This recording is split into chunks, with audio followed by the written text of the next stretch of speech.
Story 1. The empty house across the street. This happened the summer after I turned 18, in a quiet suburban neighborhood just outside of Columbus, Ohio. You know the type of place I'm talking about: neatly trimmed lawns, rows of mailboxes, lined up like soldiers, and neighbors who wave every time you drive by, even if you don't actually know them. Across the street from my family's home was the McCarthy house. It had been sitting empty for nearly 6 months after the couple who owned it moved to Florida. Everyone on the block knew it was vacant, and the realtor's sign out front was practically part of the scenery at that point.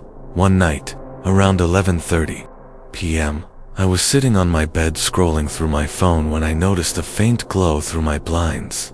At first, I thought it was just a car passing by, but the light didn't move. Curious, I pulled the blinds open a bit and froze. The McCarthy house, the empty house, had a light on in one of the upstairs bedrooms. It wasn't just on, someone was moving in front of it. I could see the shadow of a figure pacing back and forth behind the curtains. For a solid minute, I couldn't breathe. My brain was scrambling to make sense of what I was seeing. Maybe the realtor had shown the house late. Maybe the new owners had moved in early. But deep down, I knew neither of those things made sense. It was almost midnight on a Tuesday. Nobody checks out a house at that hour. I told myself to stop staring, but I couldn't. And that's when it got worse. The shadow stopped pacing. It turned, slowly, like it knew I was watching. And even from across the street, even through the blinds, I swear I could feel its eyes on me. Then the light went out, just gone. Like someone had flipped the switch the second they realized they were being seen. I stood there, shaking, blinds still pulled back, staring at a window that now showed nothing but my own reflection. That was the first night I realized something wasn't right about that house. I didn't sleep much that night. Every creak in the walls, every car passing by, I thought it was somehow connected to that house across the street. The next morning, I casually asked my mom if maybe the realtor had been showing the house. She shook her head, almost annoyed. No, one's been in there for months. The listing agent moved out of state. That place is locked up. That should have comforted me. But it didn't, because I knew what I saw. A shadow pacing in the upstairs window. That night, I made myself a promise I wouldn't look at the McCarthy house again. I broke that promise less than 24 hours later. The following night, right around midnight again, my curiosity got the best of me.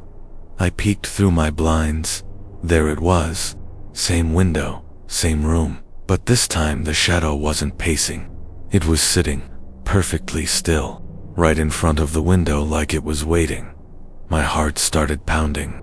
But before I could pull the blinds shut, something happened that made my stomach drop. The curtain moved, slowly, like a hand had reached out and dragged it back. And then, I realized it wasn't a shadow I was looking at. It was a person.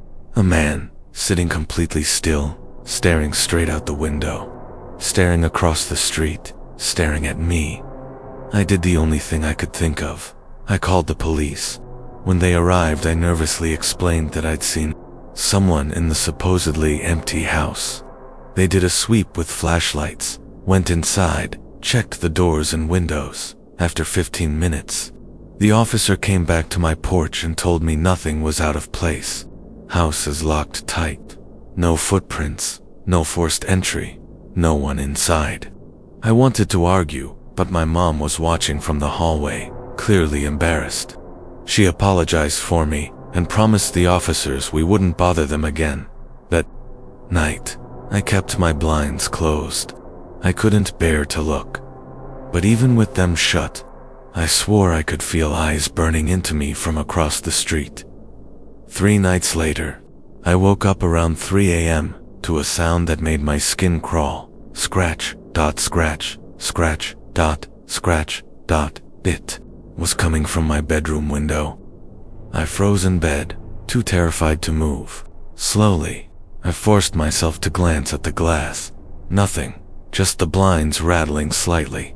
I almost convinced myself I'd dreamed it until I noticed something in the corner of the window, A mark, a faint smear, like an oily handprint, on the outside.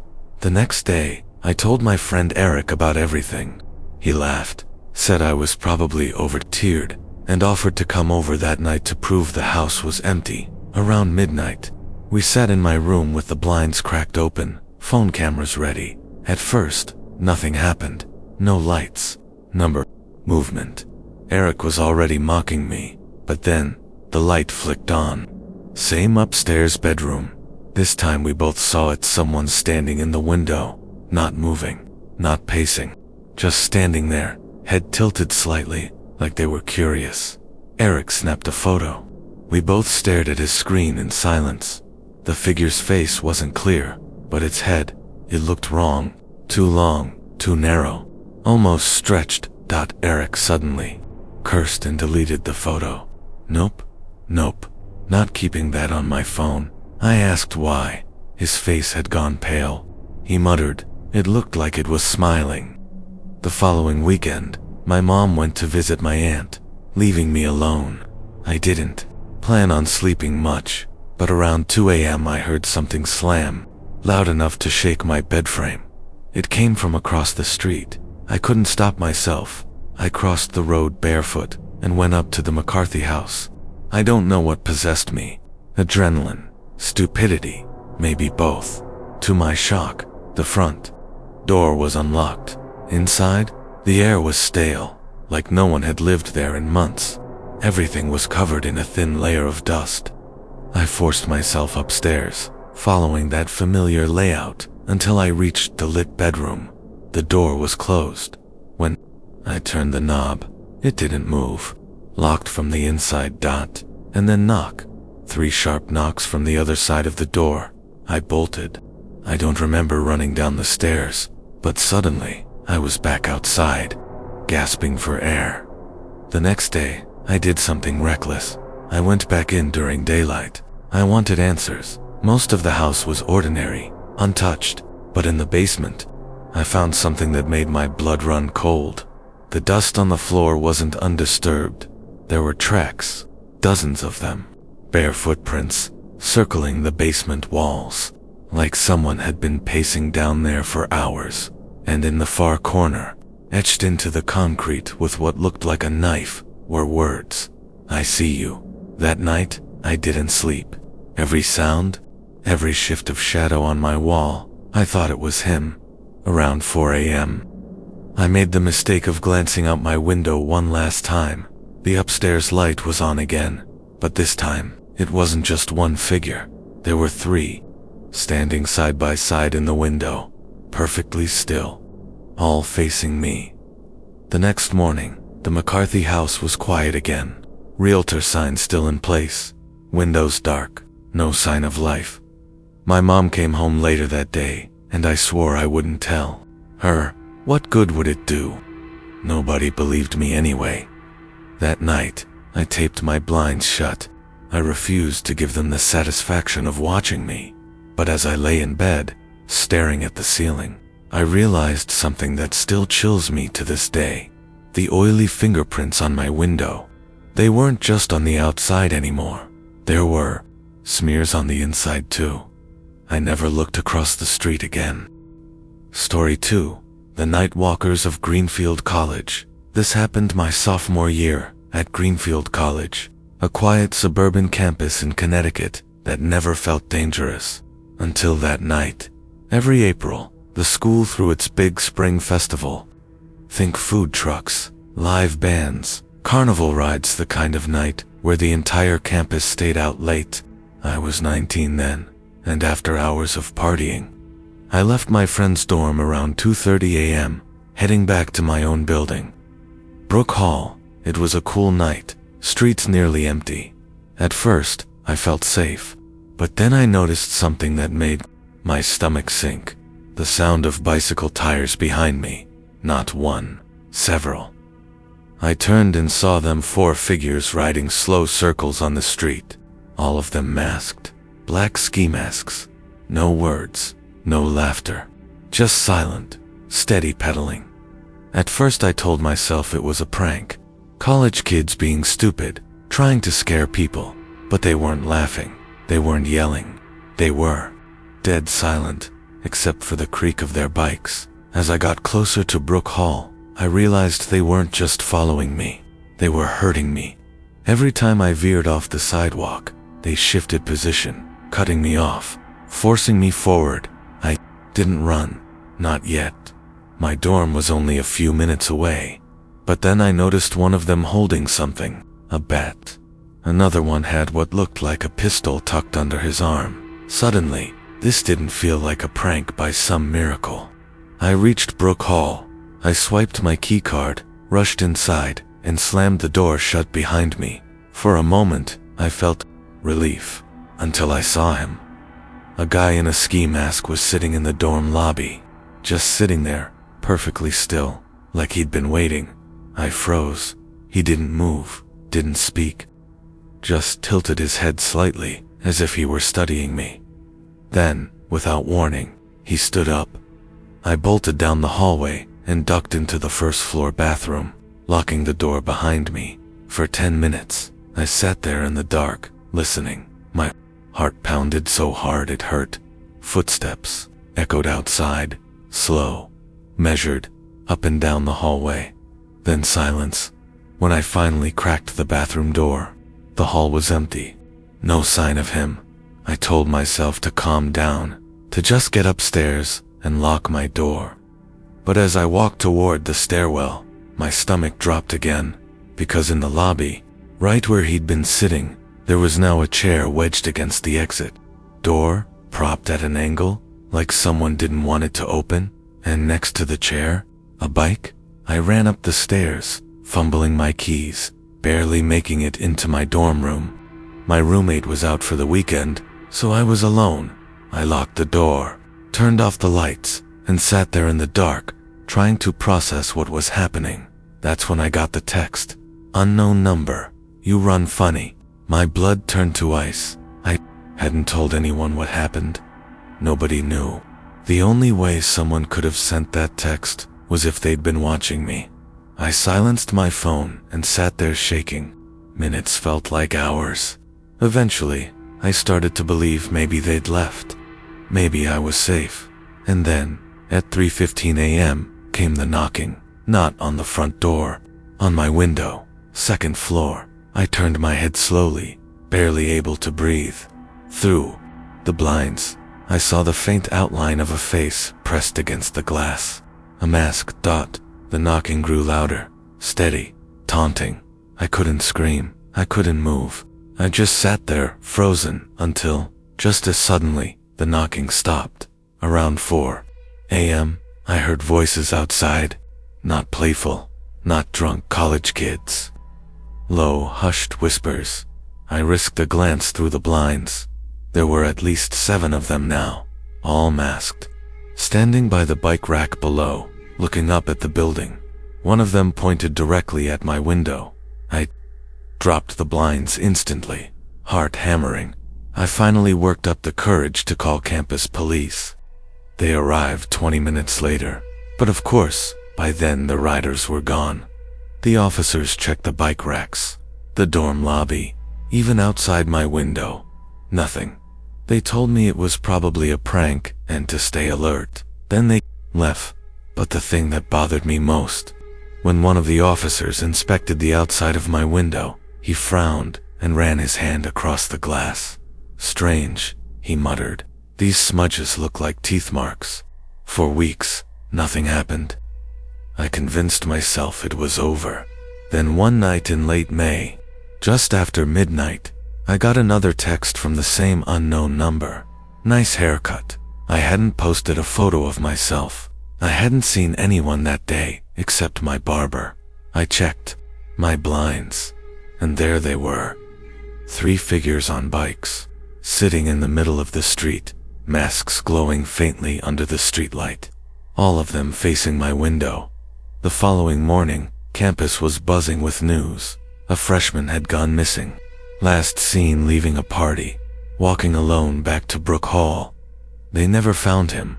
Some people said he transferred. Others whispered that the masked riders took him. As for me, I switched dorms, switched numbers, switched routines. But every now and then, when I walk home late at night, I hear it again, the faint crunch of bicycle tires behind me, and I know they're still out there. Story 3. The guest who wasn't invited was the summer after high school graduation. My friend Chelsea's parents were out of town, leaving their huge mansion on the edge of Lakewood open for the kind of party you only see in movies. By midnight, the place was packed, cups everywhere, music shaking the floors, kids jumping into the pool outside. I wasn't much of a party person, so I stuck to the living room, chatting with a couple friends. That's when I noticed something odd. A man standing alone in the corner. He wasn't dancing, wasn't talking, just watching. Dressed in a black hoodie, with the hood pulled low. I asked Chelsea who he was, and she swore she didn't know. That should have been my first warning as the night dragged on. People started sneaking upstairs to explore the massive house. I followed, a few friends, and that's when I saw him again, the hooded man. He wasn't with anyone. He wasn't drinking. He was just standing at the end of the hallway, half in shadow. Watching us, I whispered to my friend Josh, "Seriously, who invited that guy?" Josh shrugged. Probably a friend of a friend. But here's the thing. When I looked back down the hall, the man was gone. Later that night, I went downstairs to grab water. The kitchen was a disaster, so I searched for bottled drinks in the pantry. That's when I noticed the basement door. It was cracked open. The odd part, Chelsea's parents always kept it locked. I bent down, peering into the darkness. The smell hit me first, damp, musty, like mildew and rust. Then, faintly, I heard something breathing slow, deep, coming from below. I ran back to the party, but when I checked my phone, it had died, or so I thought. When I plugged it into a charger, in Chelsea's room, the screen lit up, but it wasn't on the home screen. It was on the camera, recording. The last video had been taken less than 10 minutes ago. It was shaky, like someone had been holding my phone while walking. The footage showed the basement. Stairs. At 1:45 a.m., the power cut out.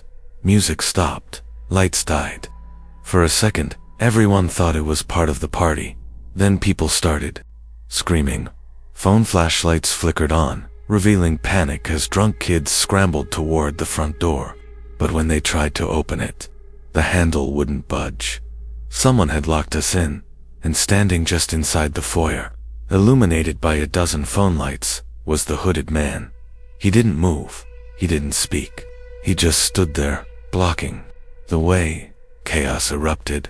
Someone shouted to head for the back door. People shoved, tripped, fell over furniture as I was pushed into the dining room. I heard a sound that cut through the noise. Metal, the scrape of a blade against wood. I turned, and in the reflection of the dining room mirror, I saw him, the hooded man, slowly dragging a long kitchen knife against the wall as he walked past. No rush, no panic, just deliberate, calm steps, like he was enjoying this. I ducked into the pantry with 2 other kids, holding my breath as footsteps creaked across the kitchen floor. Through the slats in the pantry door, I saw him enter the room. He paused, head tilted slightly, like he could hear us breathing.